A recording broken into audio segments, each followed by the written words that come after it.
What's up, hustlers, and welcome back to another episode of the HustlePedia podcast. Today's a little bit of a different episode. The topic is going to be cryptocurrency. All of us invest in crypto, but in order for you guys to learn the best, me and Amin are going to play devil's advocate when it comes to cryptocurrency and really trying to put Lavansh and Parsa, which have a bigger history with it than me and Amin do, on a hot seat here and try to make cryptocurrency look like a bunch of inadequate pump and dump schemes. So we'll see where this goes, but I just want to say that none of this is what we're about to say is financial advice. Take it how you want it, but if you want to learn about crypto and you don't really know about it, this is a great episode to tune into. So I'm glad you guys could be here with us. So let's get right into it. Amin, hit him with the first question. All right, guys. So tell us how you guys started first trading. What inspired you guys to start? So for me, I first started trading like when the whole like COVID crash happened and that whole thing happened. My brother kind of got me into it. You know, I first leaned into stocks and he always talked about cryptocurrency here and there, like Ethereum, Bitcoin. Those are the main two ones I knew back then. But, you know, like basically through my brother, he introduced it to me, started off with stocks, and I met Lavansh, Rayan, and Amin. We were all added into a group chat from Rayan, I'm pretty sure. He added me. Something like that. Big Bulls. Yeah, Big Bulls. Shut up, Big Bulls. Yeah. But anyways, you know, that's when me, Amin, Rayan, Lavansh would just literally have conversations every day about stock market, you know, just anything to do with the stock Just market anything that's or happening with it that day. cryptocurrency. Okay. Or, We ran you a know, page, Elite Investors. Elite Yeah. Investors. Check The it real out. ones know about that one before this came out. That was way back in the days. Back eh? in the days, yeah. Yeah. I think it was same. Like stocks was the big starting getting into it, and we're not. I'm not gonna lie and say it, like, but we're not people that just got into it because of the market. We're still in it and deep in it. That's what we want to do with our lives now. So it's like it's changed how things have been. So we weren't people who got into just because the crash happened. Yeah, we got in later than most people. Not most people. I think later. Like I'm not gonna say I was here in 2017 or something, but we definitely got in at the right time. You were in pretty early to say that. Yeah. For like, I mean, even now, like it's a very small amount of percent that's still in it. So I feel like we're early and. Did you guys think you'd last this long when you first started? Personally, I went into this like when I learned more about it, I kind of went into the mentality that I kind of want to become like a day trader. You know, I'm pretty sure that's like what everyone. But on the goes stock into market mentality. though. Yeah, right? just stock market, just in any market, cryptocurrency, stock, it doesn't matter. But wait, sorry, what was the question again? Can you repeat it? Like, Did you think that you would last this long? Did you think? Did I think I was last this long? Definitely not. Yeah. When you first went in, was it just kind of like for fun? Like I feel like I'm just gonna lose this money, but we'll see where it goes, kind of thing. I was like, you know, like I'm just gonna throw some money in some random Apple stocks, AMD stocks, whatever. Just see how it goes. You know. Yeah. That's usually how it goes for everyone. You just throw some money in, you lose some, you win some, and Yeah, you know, but once you see that, crypto though, when you first dump money into Binance, KuCoin, or whichever platform you use first, did you go in expecting to gain back, or did you go in just for funsies to see how it was? I expected to gain back. see, yeah, I for thought crypto, of it like, yeah. I feel like everyone who goes into crypto has the mentality of, oh, I'm gonna make a crap ton of money. Yeah, Fast money. Fast Like I'm money. gonna be like, Because you hear I the think- stories, you know, you hear the people making millions off of. Yeah. I'm gonna be very real. I think what attracted us was the percent gains when we thought the futures. Everybody's getting futures like mad, leverage trading, and we were right? like, we were in Discords already studying about stocks and stuff, and we were like, oh shit. Like 500, 600 returns. How do you do this? Like, what the hell? So we got interested in things like that, and then we started off and like came a long way from those days. But yeah, like I don't think I would say that lasted this long. Like I think there's still more to put at the table, but I think it adapts. It's a big part of my life. I mean, Yeah, living at points, but yeah, I mean, it's cool. It's cool. So I understand in the stock market why there's so many tickers, because there's so many companies that are listed on the stock market. But can you guys explain to me why there's so many different various cryptocurrencies out there? Well, I mean, I don't think a lot of them could be scams. Are scams actually? A lot of them have no utility. A lot of them are. Everybody. The thing is, though, everybody has their own opinion. Everybody believes that every coin they're putting out is the best coin. Yeah. But it just matters. Like some people that you might think are against the coin, some people are actually with the coin. It's just perspective at the end of the day. And 100%, they're like, if you compare the 2017 market to the market today, about what 10 coins that were on the 2017 market are still on the market today. So a lot of things change. And those are big cap coins now. Not some. Some came later. It just depends where you're like how you're perceiving it. But I think a lot of it is just I mean, it's accessible. You can make your own coin if you have money tomorrow, and you can just create utility behind it and just kind of do that. So a lot of people have taken advantage of people, scams, ill influencers, all these kind of things. So there's so much more out there, and I think it's just access. Yeah, it's easier access. I'm gonna add on to that right now, especially with there's like no regulations whatsoever yet with cryptocurrency. It's so easy to just create your own crypto and just pump it and dump all the money. Yeah, that's why there's you always see the word decentralized. Yeah, right? So everywhere. Yeah, so to somebody that doesn't know what decentralized necessarily means, what does it mean? Like, if you can explain that. Well, I'm gonna try and I can't believe we haven't got into that. We use that term all the time. Yeah, we have. But in simple terms, decentralization, it gets rid of that middleman in a sense. You know what I mean? Like for financial system today, the bank is kind of the middleman, you know? Right. So the whole point of this decentralization is, you know, it's just a peer-to-peer, none of that middleman type of thing. You control your network, your assets, whatever is on there. Giving power to the people is decentralization. It's like a bunch of instead of the elites running the world, it'd be like more people, average Joe running the world and having a say just because they own the cryptocurrency or a part of the cryptocurrency team or anything like that. You're basically investing in something that you can direct how it goes. Like a lot of them have like voting options. There's so much that you could go into with that. But definitely I think decentralization, to generalize it, it's more like giving people the power at the end of the day. That's it. That's really the point. So going into decentralization and the banks and stuff, do you think that cryptocurrency will ever get to a point where it takes over the banks and banks aren't really a thing anymore? No. Why is that? I think that banks will play a big role in cryptocurrency, yes, but it definitely will not take over banks. It's at the end of the day, it's like, I know everybody has their opinions on the US dollar and whatever. Dollar in general, I guess everybody in a way, actually, crypto is not even an inflation hedge. If it was, it wouldn't work the way it works right now and how the markets react to it.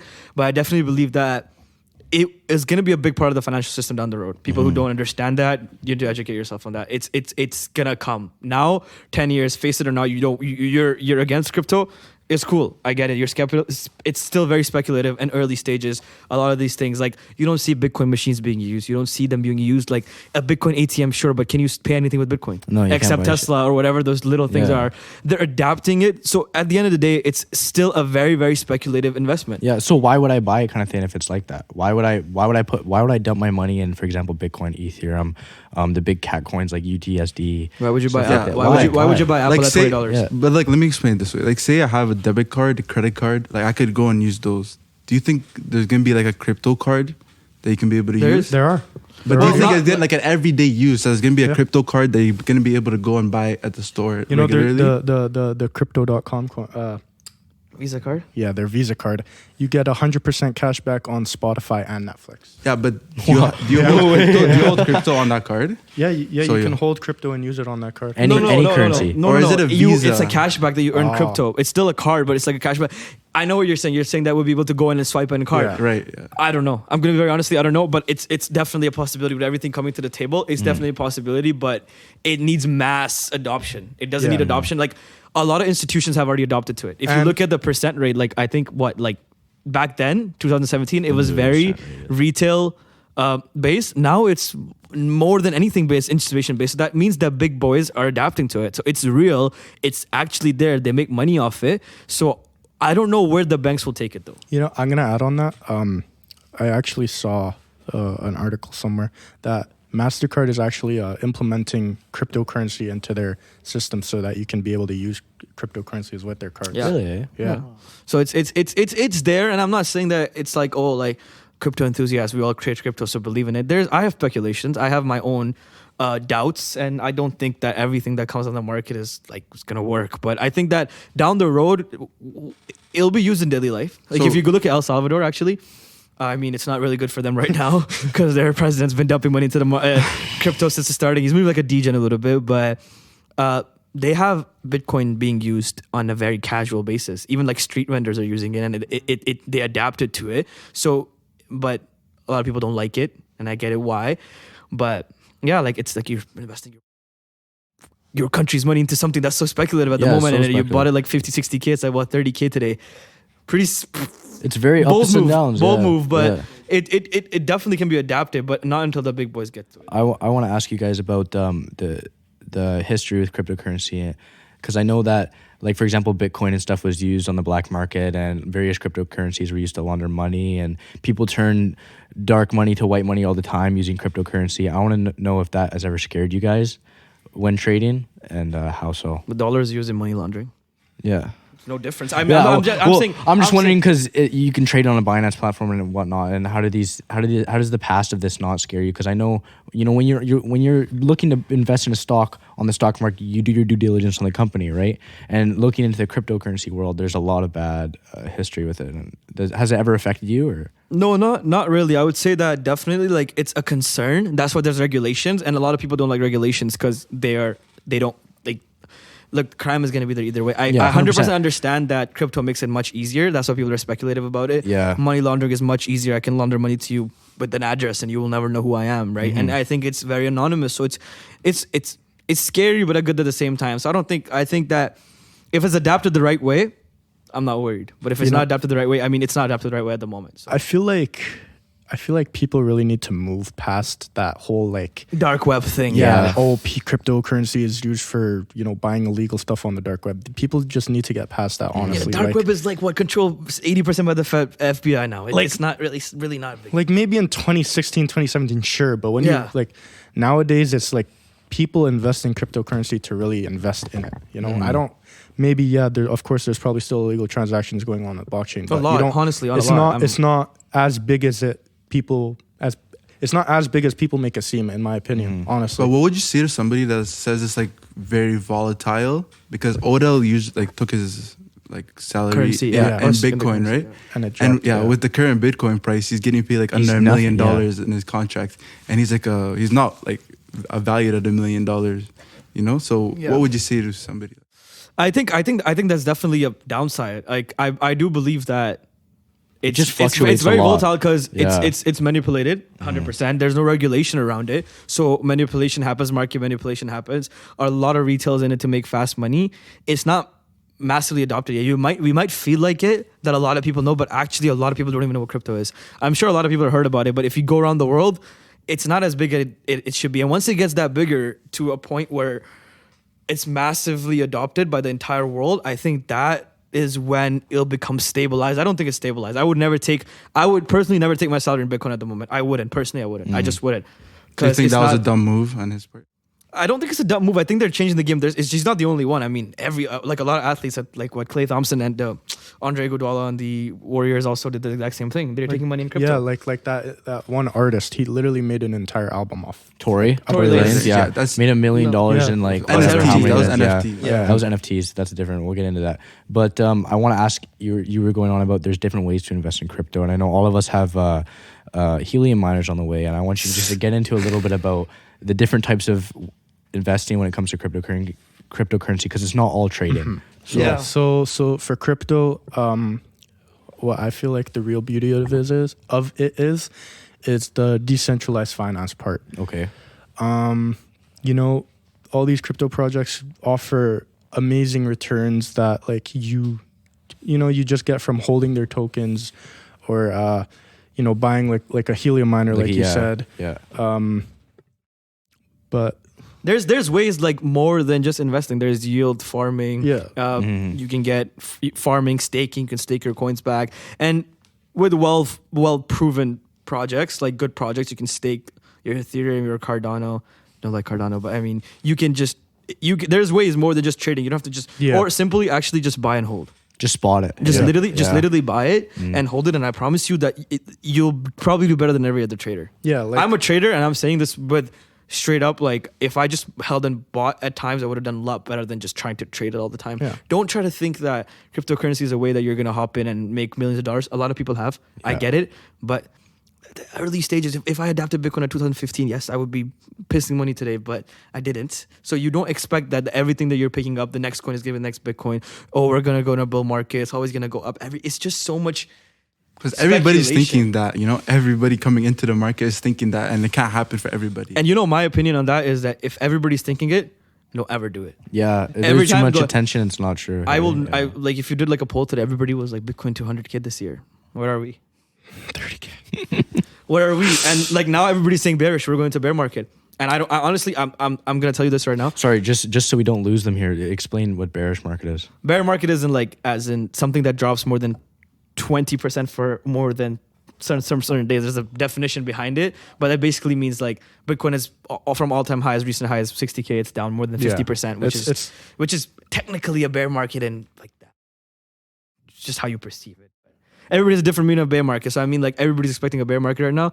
But whoever is watching, I'm gonna tell you one thing: whoever can tell you where Bitcoin is going is a liar. Nobody knows. Nobody in this world, nobody knows. The best of the best influencer you're watching, your YouTubers that you follow, whatever you watch, nobody knows. Everybody's lying to you. It's literally, you can do TA to a certain extent, but you cannot tell me know where Bitcoin is going. Bitcoin is the leader. You can tell me what everything else is going based off Bitcoin, and I'll believe you. But if you ever tell me that Bitcoin's gonna go to short down the road 100K, that makes sense. But if somebody like this year, we're gonna go back. People are like, we're gonna bounce back to 60K. No, you don't know. So don't you think it's a form of gambling then? Because you have no idea. Yeah, what's the difference between this and the casino? There's fundamentals. Parsa could talk about that. Talk to me a little bit about the charting. Okay. The charts don't play a part in that. Charts is different when you look. If you're actually trying to listen to the fundamentals of things, like you're saying, it's a gamble. Why isn't stock market a gamble? It's more regulated, understandable. Yeah. Okay. Big names are in there. I mean, a lot of that, right? But in a way, people also consider that gambling, and it's just perception at the end of the day. Like, it's, if you know what you're doing, you're not gambling at the end of the day. Like, gambling is when I go in, I'm trusting my luck. Right now, I'm not trusting my luck. I'm actually reading things. So, like, if I go in and I go to sit at a card table and I start counting cards, technically it's not gambling, right? But when you go and play blackjack, yeah, do you have any kind of idea what's coming next? Not necessarily, no. Is there any tools that can help you to provide? And what? Yeah. In blackjack, how can you do that? You can card count. Not in blackjack. Not in blackjack. Not Yeah. So if it's on the dealer's hand, so it's luck. That's luck. If you're lucky, you'll win. But gambling is luck. Yeah. People go to the casino and gamble, and they'll be like, "Oh, I feel lucky today. I'm gonna go gamble." But we're not investing to gamble. It's not. I never. But if I throw $25 in Doge right now, that's straight gambling. I'm just gonna because it's a shit coin. Yeah. So what's the difference between a shit coin and an actual coin? What do you look for in a coin that actually you'd be like, okay, I could get behind this? A shit coin has no utility, no use case, nothing. Just hype. It's just up and down, hey? Just the community. So like Shiba, Doge. Literally. One point to touch on that. A lot of people make money off it. Hats off. If you're a retail investor, you make money off Shiba and Doge. That's amazing. Off, eh? I never touched it and I never will.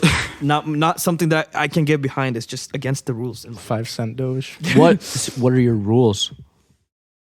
Farsa can like talk about the tokenomics and what he studies in the coin. He can talk about that. So what you should look for. If you want to know what you should look for, he's the guy. Yeah, Dr. So you guys are Parsa. sort of like a team, you know? You have hand your in strengths hand. and you have your strengths. Yeah, we'll get into the nicknames after this. Eh? So what I look for in a coin, what separates a shit coin from a real cryptocurrency? Yeah, tell me all the tokenomics right now. Real cryptocurrencies are being used around the world by governments, by big corporations, and their technology is useful and people want it. People need it. Ethereum, Hero, Hero, you know, anyone who's doing something, you know, who has like a roadmap, who is fulfilling it, and a big part is reading their white paper, which tells you everything about their plan, their tokenomics, and everything, which is a really no one big wants part. to do that. That's the problem. That's a gamble. No one wants to do that. No one wants to do that. That kind of technical analysis takes a long time. But that's right? not even technical. That's just reading. Well, I mean, any investments, if you're really trying to make an investment and want to do it the right way, if you look at a stock, people read balance sheets. Like it's boring. Yeah, that's why people think it was a gamble. You need to do the kind of due diligence, right? Yeah, good cryptos are being used by governments and people. Those are the best cryptos that I feel like you could invest in as a buy and hold type of guy. The cryptos that are being used. You know what I mean? I agree with that, and I also think what I add on to that is that you need to know where human behavior is. Yeah. If people are not buying it, it's not gonna go up. No matter how amazing the coin is, you have to understand human behavior and psychology and see where people are. If you can find where people are and get there before them, you're always gonna win. Every single time you're going to win. You just have to find it. You have to put in the work at the end of the day. You can talk to all these people and believe what they're gonna say and all that stuff and follow traders and stuff. We tried following traders for a while. So and we never won. There's a million people online that you could go and see what they do. But if you don't do the actual work by yourself. It's all psychology. See where people are. Why did Shiba go up? No tokenomics again, but it made a lot of people money and went crazy up %. So I'm not going to take the fact that you can't make money off it if you just got there before where people got there. So you think in a way, because of all these influencers and gurus and whatnot, giving all these all this advice when it comes to cryptocurrency. Do you think that's why it gets so much flack? Extent, yeah. I mean, like, because if everybody did their tokenomics and really, got an understanding of what everything meant. Yeah, I mean, look where we are today. Is if I compare this to 2017, you didn't see me making YouTube videos about it, making TikToks about it. We make TikToks about it. You didn't tell me that people in 2017 were thinking about it. So then people are like, oh, it's like we're gonna go down to 10K Bitcoin. No, we're not. I don't believe it, because I just think that it's so massively adopted now. But the influencers play a big part in how things are, and some of the biggest names that Elon Musk is not even an influencer though. It's just but he does. But I'm talking about YouTubers that actually make videos around cryptocurrency to educate people. In a way, I don't think they pump it or they like have an idea behind it. But I think that influencers play a huge part, because if you follow like Alex Becker, for example, or any of those big names, Crypto Network or whatever, when they talk about some coins, you end up buying them because you believe in them, because nobody wants to sit down and do the research. A lot of them, like, they used to talk about coins, but now a big thing, like scheduling, like going into that. What's your viewpoint on what's NFT? your viewpoint? I actually wanna, because we're on cryptocurrency, then we move into NFT. I want to talk about what advice not advice, sorry, let's not say that. Not advice. How do we invest in coins, and how do we find them for somebody who's starting off? I want to actually pass that message. Yeah, then let's get in. So what kind of advice would you guys give off? So if, looking at me, right, pretend I am myself 2 years ago right now, I just got added to Big Bulls. What kind of advice are you gonna give me about cryptocurrency? You want me to go? Yeah, go ahead. I'll add on. Me, honestly, I would say, how much money do you have? Give me an example. Give me a number. Let's give a a realistic example. Yeah. For somebody okay. watching. A realistic example. I got. Okay. Let's go. I got $4,000. $4,000? Yeah. No, I don't think, like, realistically. 1,000. Let's go with 1,000. It's the best. Okay, let's go with 1,000. Let's just make it easy numbers. First, what I'm gonna tell you is this $1,000 is forget about it. It Just doesn't forget exist. about You it, lost it. You just lost it already. It's gone. Okay. Honestly, zero. Just think of it like that. If you can't think of it like that, then keep the money in your pocket, because that's just how you win. First of all, you gotta accept the risk as a trader, as an investor. You have to accept the risk that comes with it. You're gonna see downsides. You're gonna see red, and if you can't understand that, and you're gonna sell early because people are selling and gonna fall into the herd mentality, then stay out of it. It's not for you. You're gonna end up losing your money, and you're gonna complain. Don't do that. Second advice I would say is, if you only have $1,000. Don't buy the big boys. Don't buy the top 10. Don't buy Bitcoin. Go into Ethereum. I would literally tell you, if you have $1,000 to start off with, do not buy Bitcoin and Ethereum. My perspective. A lot of people tell you to do it. Where should I direct my focus to then? Small caps. Small caps, like. I mean, we have a couple picks at the moment. I mean, yeah. Just throw some off the top. Just examples, right? AIOs, PYR. No financial advice. Just no financial advice. This is what we believe in. I would say this is the best way to play this. Okay, I actually think of that like that. I think Parsa would agree how to play that. Pick a niche in crypto. Crypto is not crypto. Crypto has Web3, insurance, gaming, NFT, metaverse. There's so many different things. Aspects, right? They're categories, right? Literally go on your CoinMarketCap and look at the categories. Pick one category and study the hell out of the category. Do not even don't look at the noise, what's coming up next. Like, for example, if you were really a gaming and you focus on crypto gaming and you study the S out of it, you would have probably made that 1,000 into, I can't even imagine if you got millions. Really like Axie Infinity, Sandbox, so you think, Mana. So instead of having a very wide viewpoint when it comes to cryptocurrency and looking at everything at one time, you want me to really focus on one niche. Yeah. Put all of my effort, all of my focus into that. Do the due diligence when it comes to those smaller coins. Yeah, understand the what the niche is. Like, what is crypto gaming? What is it? Yeah. Where can it really go? What is Web3? What is Web3? Everybody wants to say, what's the next Web3 coin? If I ask anybody the Web3 question, can they tell me what Web3 is? No, they can't. Because it's like everybody wants to follow the hype. But if you're really somebody who's studying, like, just pick a niche and go hard, bro. And when it comes to studying, where is the best place to get this kind of information? So places I get my information, 98% of the time through the white paper. Which you find where? Which you can find on their website, just the cryptocurrency's website. It'll tell you everything you need to know about the crypto, the currency, the cryptocurrency, sorry, the team, how many tokens there are in the circulating supply, you know, what their future plans are, the use case and everything like that. Okay. And that's super about important. It? Just about the white papers? The white paper, you know, YouTube. 100%. YouTube, 100%. It helps. I'm going to be very honest. If you don't have the time to read all the white paper, and a lot of people don't, just watch a YouTube video. And do not just say Discord? that. No, maybe so. if it's a good one. There's a lot of one that is not just the best that could be. But Okay. I would say that there's some good ones, and you could definitely be in them and get Yeah. some nice. Most Yours would be a good one once you open Yeah, it. speaking of Discord, let's get into all the excitement here. Here we got Parsa, aka P Trades, and Lavansh, aka YSL. So tell us a little bit about your guys' crypto alter egos and your Discord channels and stuff. I mean, I started off with Discords because I thought, like, I never really believed in paying for membership. I think we didn't even have that much to kind of split it up. So we were like, what, 5, 6 of us? We all put our money together to start off a Discord, and we got into that Discord. And after that, it was just more about adapting to it that I got into, like, just leverage trading. So, like, to make it clear, I do leverage more than like technical analysis, and he's the guy that finds the gems.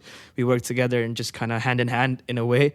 So I think that, you know, I got interested in leverage. I put my time into it. I'd already had TA experience from stocks, so it was much easier to kind of get into that. And that experience came from which Discord server?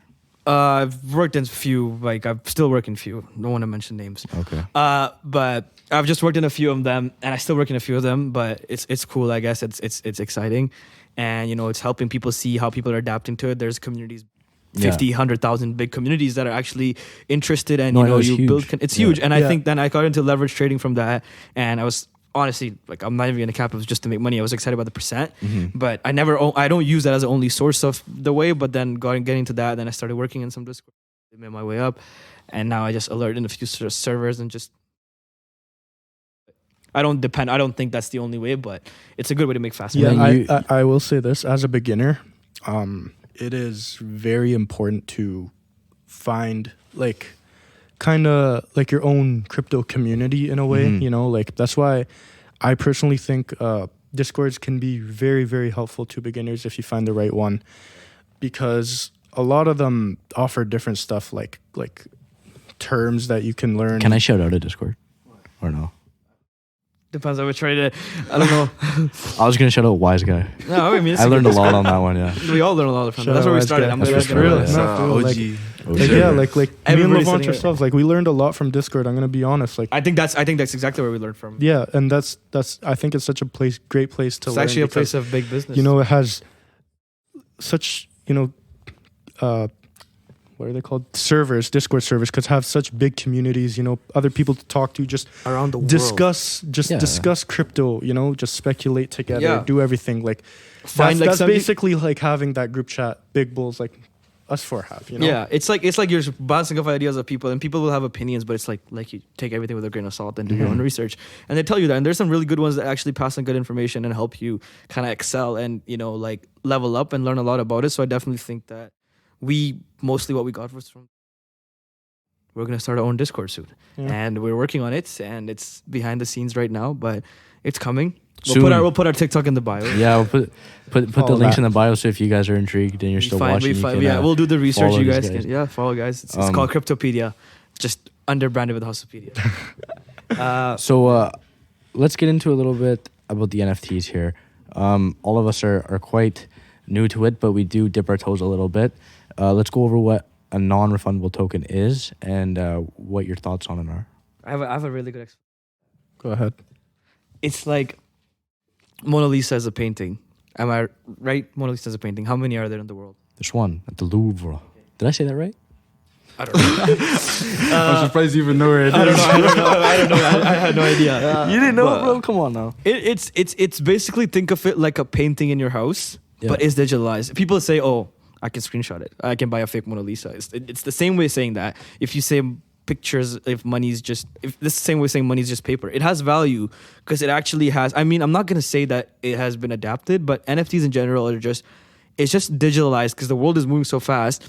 Like painting art, it's giving artists a chance to digitalize their art and kind of monetizing off it, creating communities off it. There's a lot of utility bands, some really good ones, and I'm not gonna sit here and say they're all good. A lot of them are scams, and a lot of them, especially now. But I definitely think it's just basically thinking of it as a painting, but a special painting that only you own, and people want to bid for it. I'm sure a lot of people want the Mona Lisa in their house. So if I own NFT, right, and it has a certain code behind it which you can't duplicate, and you screenshotting my JPEG doesn't matter. Doesn't matter. Yeah, there's no point in it. So you can't sell it. You can't sell it. You can't make money off it. You people are like, oh, I'll just keep the screenshot. Okay, we're not buying the JPEGs to look at it. Honestly, it's not about the picture, right? It's about the code behind it. It's about the utility and the the value. I mean, so what are some examples of utilities that you can get holding an NFT?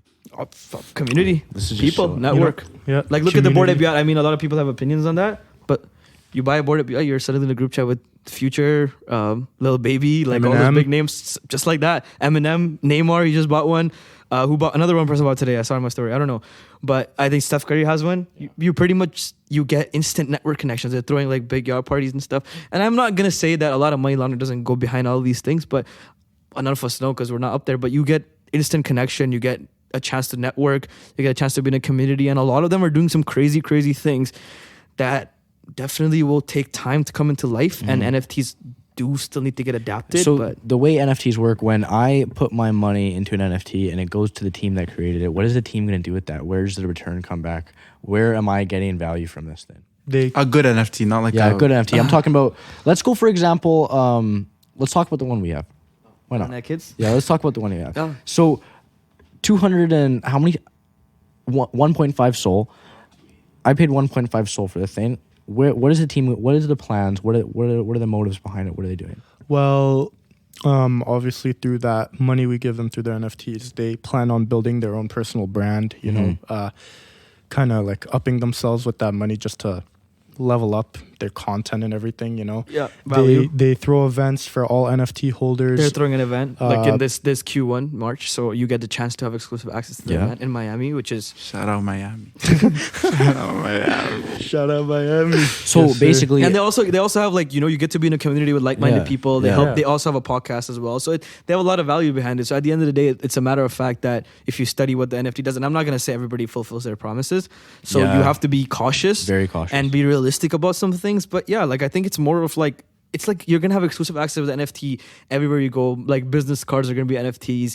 I don't know, like getting into movie tickets, concerts are gonna become NFTs. A lot of things are contracts, and like artists are gonna like everybody can win. It's I don't know why people hate on it so much. Like you can win. At the end of the day, right? It's because they don't know.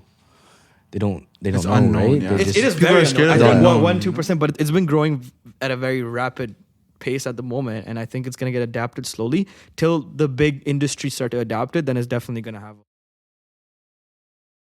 So when I'm looking at NFTs and stuff, how do I determine whether or not it's a legit NFT project or if it's a scam? And I'm gonna just get rug pulled. Biggest thing is honestly,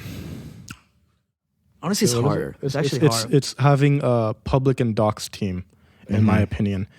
Because if you have a docs team and they're public and their face is out there, it's going to be so hard to rug. You can't. You literally can't. You ruin your reputation if you can rug pull something. If my name was out there and I launched, if I rug pull it and I lose a lot of people money, they're gonna be like, okay, like I'm done. What am I gonna do after that? I made a couple, but at the end of the day, my reputation is ruined. So people who have actually built they can't risk to ruin that for.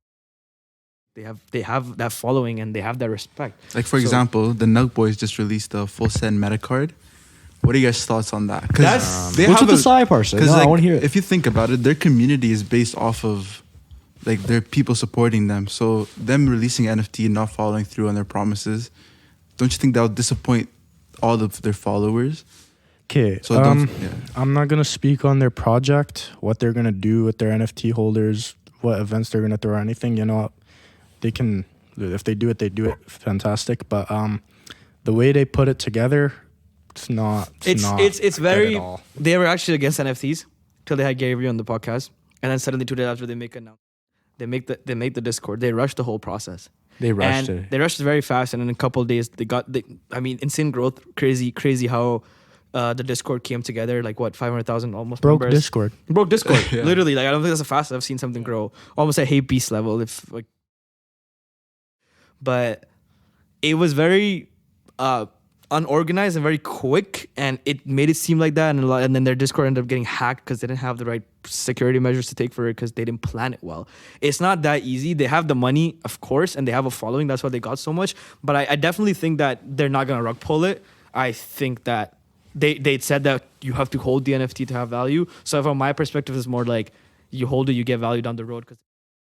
Well, they still have all this community, all this community money, right? Yeah, they have their money. If they can't think about it. The reputation depends on that. Like their reputation is what they're known for. So if tomorrow like first of all they priced it high where people didn't like that. Yeah, 1 Ethereum. Or Not everybody has 1 0.75. Ethereum. It was 0.75, but like with gas fees probably come down. Well, actually, gas fees came down to $16,000 in gas fees, dude. No way. For a fee. No, I actually tried to get one because I was curious how it would 16 grand. Yeah. It was 0.75, but gas fee at the moment was so high. It showed my MetaMask wallet, Parsa's MetaMask wallet, to be 16 grand, and I was like, yeah.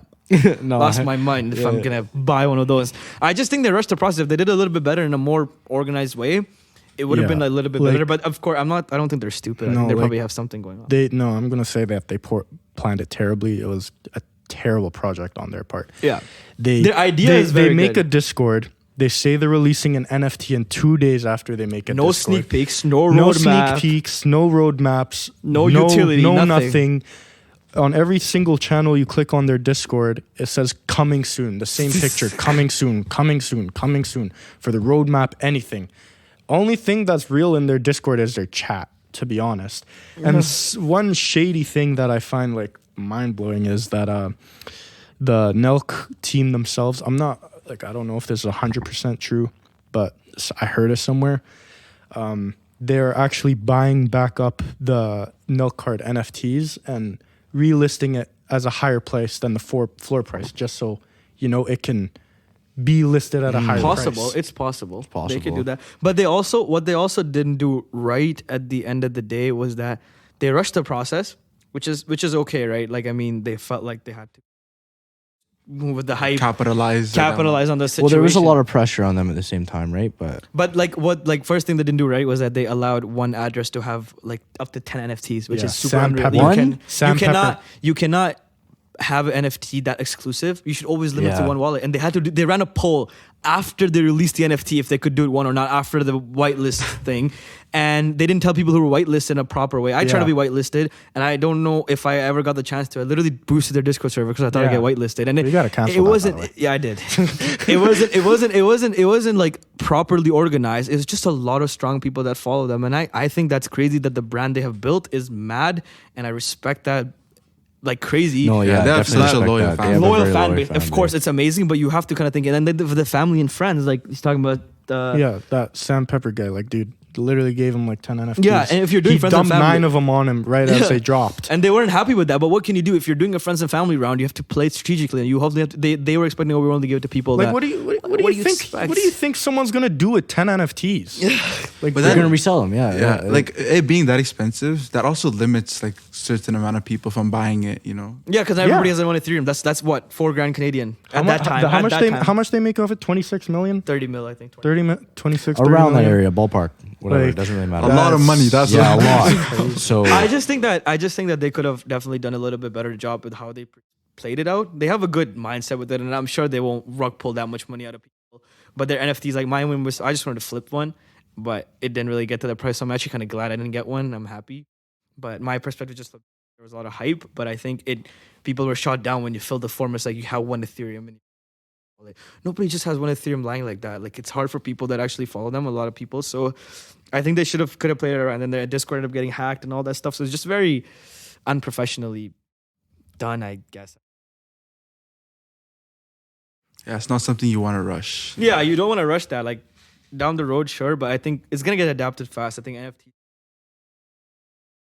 somebody that's and want to get started. We yeah, we can always drag it on to another episode. another if you part. guys Yeah, like it. I mean, if you guys liked it, if you guys really want to hear more about like actually how to start like things and stuff, we'll definitely do an episode around that. So comment below for that. And it also, if you like this dynamic where me and Amin kind of grill them and they shoot back. Yeah. Because let us know if you like it. And Yeah, we'll let us know. continue it. We can continue that Because process. whatever you guys like at the end of the day. So And then and also like, you can follow our TikTok where we give good information on that, and we're also going to be starting our Discord very soon, so you'll be able to it'll be free access for a while at least, but that's what our plan is. We're trying to build a community around crypto as well under HustlePedia, so definitely if you're interested in crypto NFTs, we'll be able to help you out, and if you ever need to get started or you're looking to get started, you can reach out to any of us. We can tell you, and again, this is all how we think, it's our perspective. I'm sure there's different people better than us, all that stuff. We're just in the game, and we want to be in the game for a while, and this is not something we're trying to get rich quick. We're passionate about. We're passionate, but we definitely believe in it, and this is what we work around. Our time is consumed by crypto, NFTs, and it's not because we're the next degens. We actually do, and also into stocks and investing in general. That's just how all four of us work, but mostly us two are definitely into just stocks and all that stuff. We just want to invest our money. We like the concept of it and all that stuff. So definitely we'll be able to help you guys out, and but no financial advice from any of our side. This was none of this is financial advice. So again, take it how you want, but please don't take it seriously. Please don't take it seriously. But yeah, definitely. We just wanna help. Just having a conversation about it and how we feel about it, like being on a hot seat. It was good. We'll definitely do another part for it. Yeah, we might continue. We'll see where this goes. But for now, I think that was a great episode. Thanks for tuning in. Make sure to like and subscribe, and tell everybody about it. And we have a few more videos dropping soon. So for now, you could be anywhere on YouTube, but you choose to be here watching us, and we thank you immensely for that. HustlePedia out.